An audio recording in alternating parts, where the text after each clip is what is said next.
And I figured that, whatever that offering was, I figured that I would make the money waiting tables that night on this banquet.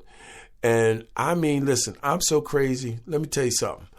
But I trust God. I believe that God was going to give me that seed offering.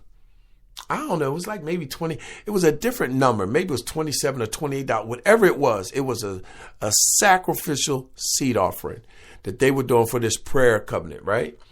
And I want to say, back then, some of that stuff could have been emotional. But what wasn't emotional was I really love God.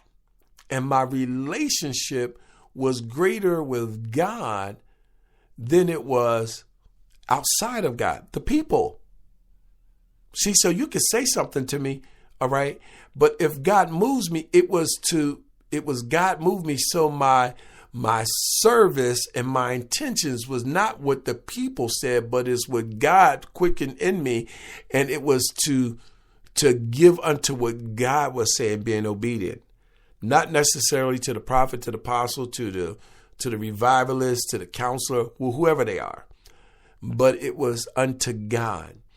And I'll never forget, they had too many servers for this particular banquet.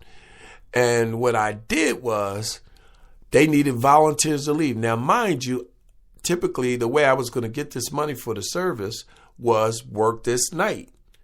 And by volunteering to leave, because I thought the other people needed it more than me, I volunteered to leave.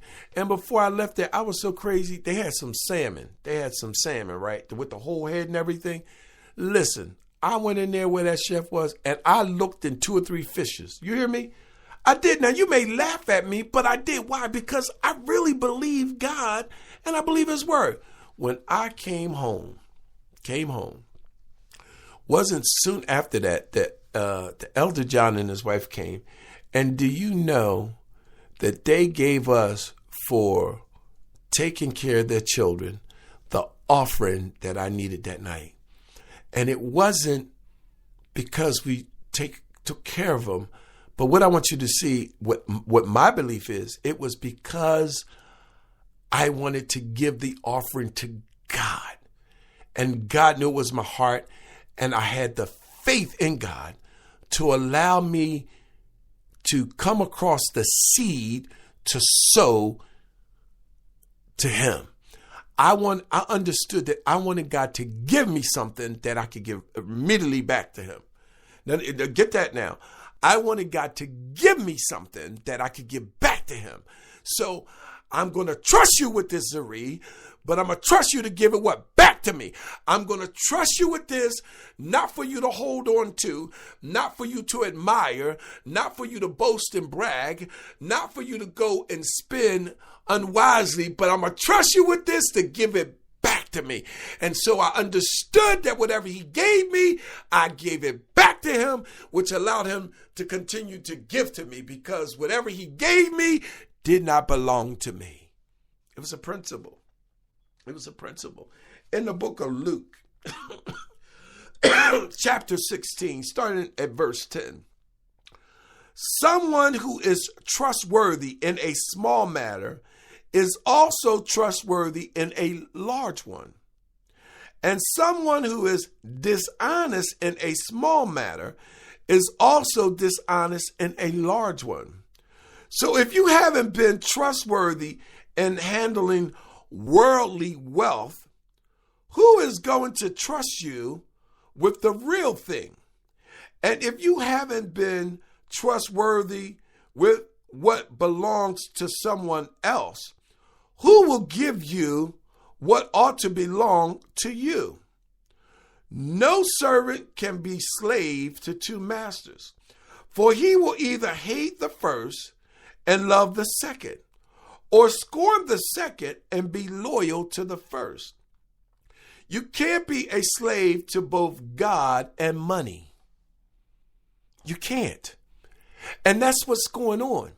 And, we get all revved up and this and that. I mean, just even today, I've been praying that God would give us, and I've been getting brokers sending me different opportunities, I'll call it, or offers for FM and AM towers or stations. And, I believe in God for a satellite because it has to reach the land, the world.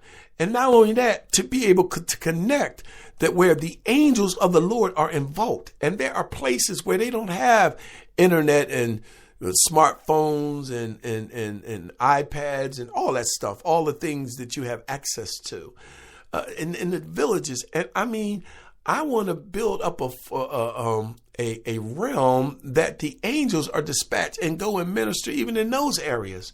And this takes a lot of time. This takes bringing people together.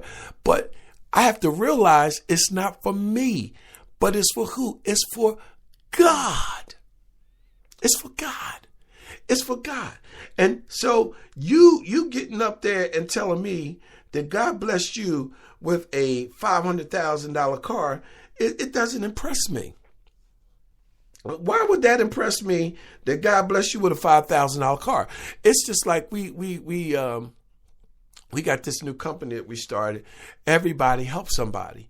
And it's a campaign of bringing them back, a good deed to humanity, good deeds, bringing them back to good deeds, just helping people. I'm just pouring out and everybody help somebody. Everybody come together. You see certain nationalities where, 10 or 12 different, at least 6, 7, 8 to 10 families come and get in the same house. And, everybody's in there, but everybody's working and everybody puts a pot and puts a contribution into this pot. And then you're able to break out and buy things, whether it be stores, whether it be convenience stores, whether it be businesses, photo, whatever it is, so that so that you can grow as a people and take territory. So we have to understand, what are we sowing in and what are our intentions, and are we all on one accord? Why are we so distant? Why are we so spread apart? Huh? So you want to be mindful of that. And Deuteronomy 28.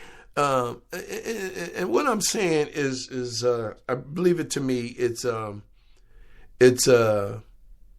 I think personally for me that it's life changing. You got to start giving the same future date, even if $1 billion somehow falls into your control. You got to give in that expectation, of everything, and knowing that it all belongs to God. Because I talked to you yesterday about the gold, and I talked to you about the quadrillion, the 15 zeros, and how all of this stuff is just stuff that made up by men, but it all belongs to God. And and we need, it is God that has given us the supernatural power to get wealth. And that power is activated through your faithful giving. Through your faithful giving. Remember, I said that God gave me the money to give back to him. Not some of it, but all of it. All of it. Why? I'm not trying to manipulate. In Deuteronomy chapter 28, if you listen closely to what Adonai your God says, observing and obeying all the mitzvahs which I am giving you today, Adonai your God will raise you high above all the nations on the earth, and all the following blessings will be yours in abundance if you will do what Adonai God says. A blessing on you in the city, and a blessing on you in the countryside. A blessing on the fruit of your body, the fruit of your land, and the fruit of your livestock, the young of your cattle and the flocks. A blessing on your grain and baskets and kneading bowls. A blessing on you when you go out, and a blessing on you when you come in. Adonai will cause your enemies attacking you to be defeated before you. They will advance on you on one way and flee before you 7 ways. Adonai will order a blessing to be with you in your barns and in everything you undertake. He will bless you in the land Adonai your God is giving you. Adonai will establish you as a people separated out for himself. And he has sworn to you, if you will observe the mitzvahs of Adonai your God and follow his ways. Now, it's very important. I said follow his ways. And you can't be so attached to people. Now, he may speak in things to people, but you still got to understand that what God is doing today and what he's releasing today is personal. Listen, you the wife, you the father, you the husband, the mother, the daughter, the son, the grandmother, the grandfather, the granddaughter, the grandson, the aunt, the uncle, the niece, and the nephew. God is calling you or moving you into a personal relationship. He's moving you into a space called God, that you would be able to obtain a God experience and that God would be able to expose himself to you. And so you got to look, you can listen to the people, but you got to move out and go up into this personal relationship. You got to go from realm to realm and glory to glory. You got to want to experience God. You got to want to understand God. You got to, let me tell you something, when you get in his righteousness, the things that you need, they're released to you. You have access to them. You don't have access to the things of God because you got in a $1,500 prayer line. You don't have access to God because you brought somebody series. Listen to me. You don't have access to God because you done went into some conference and paid registration, got new outfits. Oh, Shabbat. That doesn't give you access to God because you got robes and you done paid your dues. No, you got access to God because it's part of his covenant and you choose to obey the mitzvahs. You choose to obey the law of God and you've chosen to follow after God, to run after God in what? His presence, which gives you a position called, I'm in a space called God, having God experiences, and God is exposing himself to me. Lift those hands up and tell him thank you. I'm telling you, I know what I'm talking about. God is doing something now. God is doing something now. He's doing something right now. And I'm telling you, God is doing it right now. And Adonai will establish you as a people separated out from himself. And as he's sworn to you, if you will observe the mitzvahs of Adonai your God and follow his ways, then all the people of the earth will see that Adonai's name, God, and his presence is with you. I told you, you're in a space called God. Oh Lord, help me, Holy Ghost. Oh Shabbat. And so that they will be afraid of you. See, when the countenance of God comes upon you, let me tell you something. Listen, the enemy and the demons are going to start trembling. There's a realm that you go in that, guess what? They ain't going to mess with you. I'll mess with Susie, Larry, and Mo. Oh Shabbat. But I'm going to let that one go. Because there's something about when you have the countenance of God, and that you got to want to be devoted and dedicated to being consecrated unto the Lord. It is imperative that you follow these steps, and Adonai will give you great abundance of good things, of the fruit of your body, the fruit of your livestock, and the fruit of your land, and in the land Adonai swore to your ancestors to give you, Adonai will open for you his good treasures. I said he will open for you his good treasures. You out there, you can repeat. Adonai is going to open up his good treasures for Zari. Put your name with it. Oh Shabbat. Make it personal.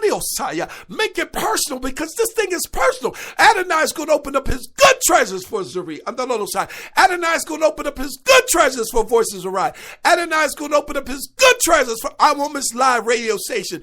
Adonai is going to open up his good treasures for temporal prayers. Adonai is going to open up his good pleasures. Oh, bless his holy name. The sky to give you